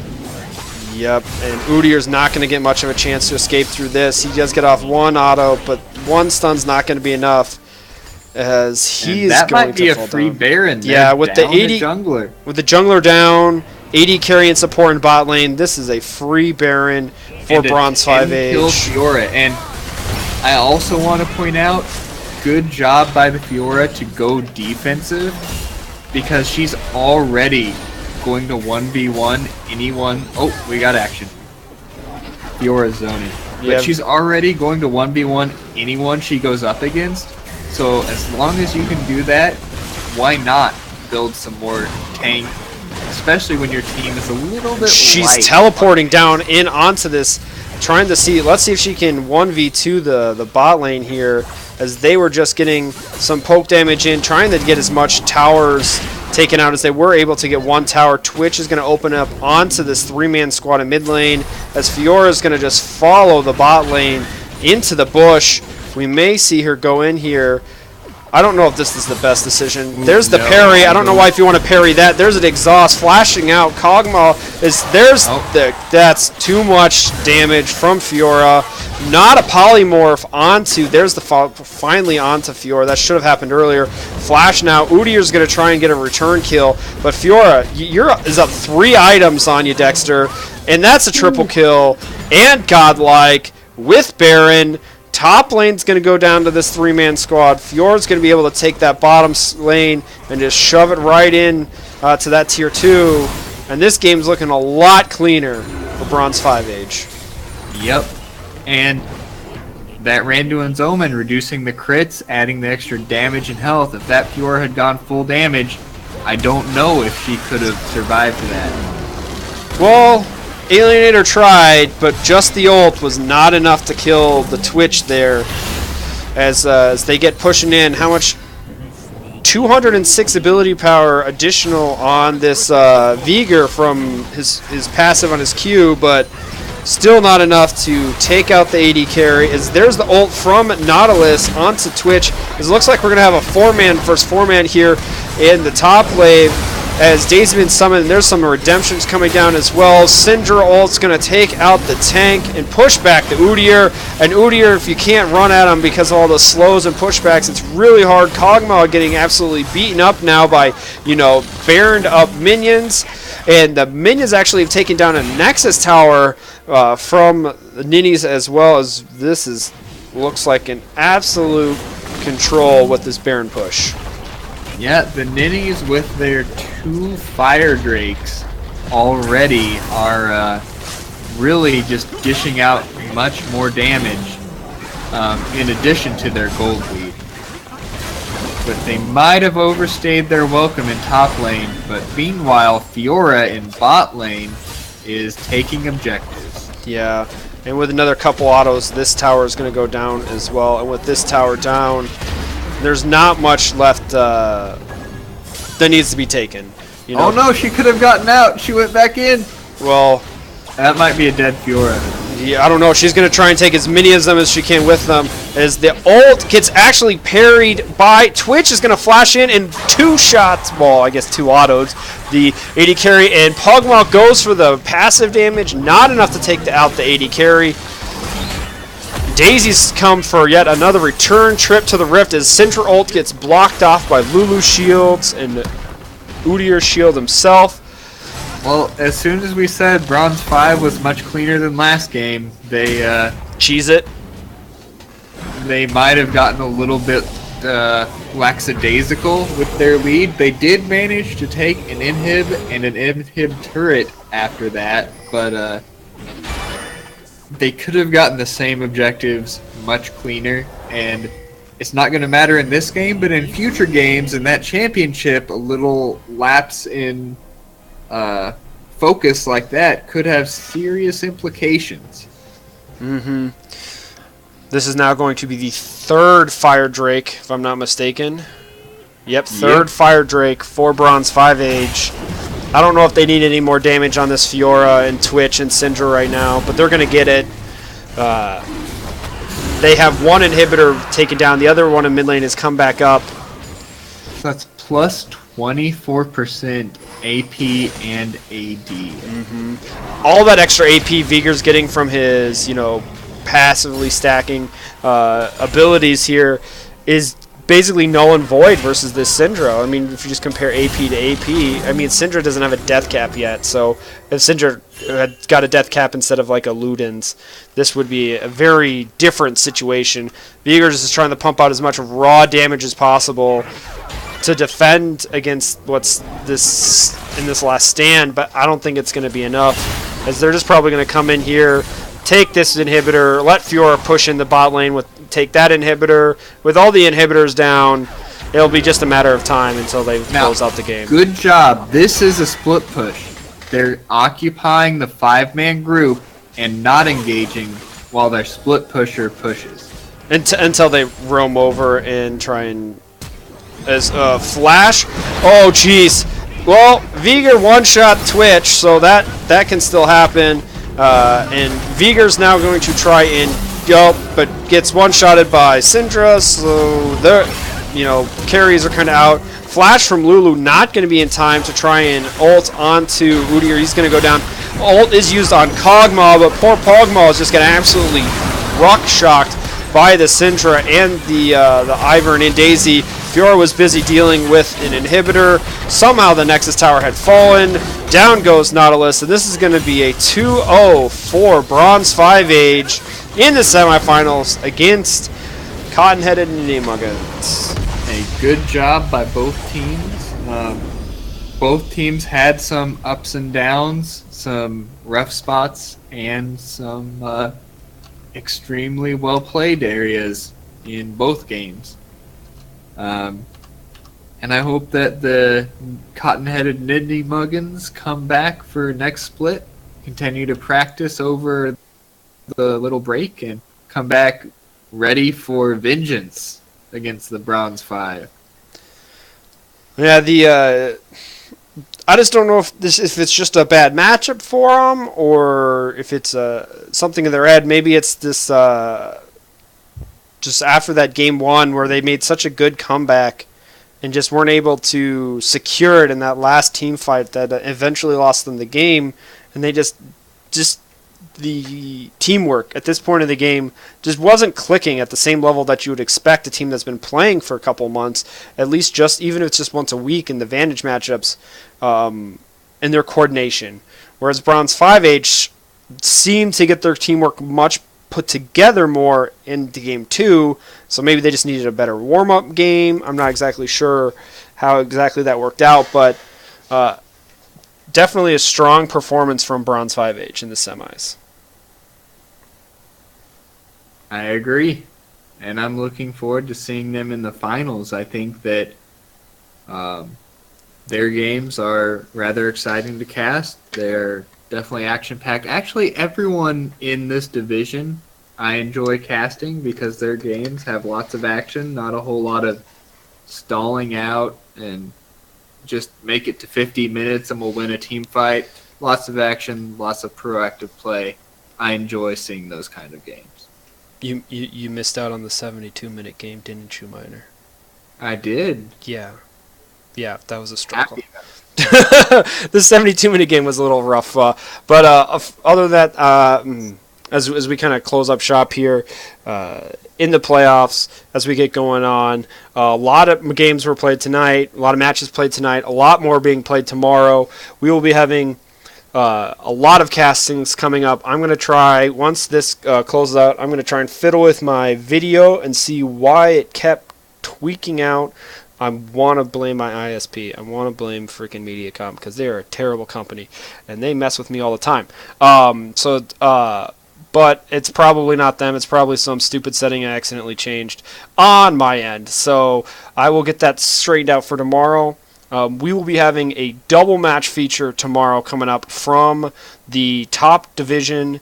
I don't know. What's the top division's name? Minor Galactic or something along those lines, right? I don't know what the division names are. Yes, Galactic Division. We'll have Ravaging Bear Dogs versus Let's Get Ready to Ban Rumble, and then Toon World versus Please Repot Maokai coming tomorrow. Wednesday, we'll be having the second match from the Stellar Division, Crimson Hellkites versus Team Atlas, and then during the second half of the week, Thursday, Friday, Saturday, we're trying to work out a little bit of a schedule here. We'll be having the Supernova Division matches, Morning Scotch versus Where Are My Damn Pants? By the way, both of the names in the Supernova Division, excellent. And then the second match of Violent Desperados versus Goldfish Hammer. And then on Sunday, we'll be bringing you another double feature from the Helio Division, Smitten Kittens versus Team Outcast, and Extreme Pirates versus Claptrap. Those are the matches. Those are the attempt goals to get everyone's casted before next week when the finals get started, and when we have an idea when those finals are. Hopefully, we'll be bringing most of them to you live. If not live, we'll be bringing to you in those in the VODs like we will be doing the rest of this week. Miner, do you want to say anything else before we get out of here and I try and diddle my switches and turn my knobs? Nope, I just hope everyone has a good week, and I'm looking forward to some high-quality League of Legends tournament action. I am also looking forward to lots of great action, and we saw some good usage of that Rift Scuttle Crab from earlier in both of these matches tonight. So usage out of that pretty on point. We got to see two different ways to use it and see more how mid-season can look at Team 5v5s instead of straight solo queue. Thanks everyone for watching, and hopefully we'll catch you tomorrow.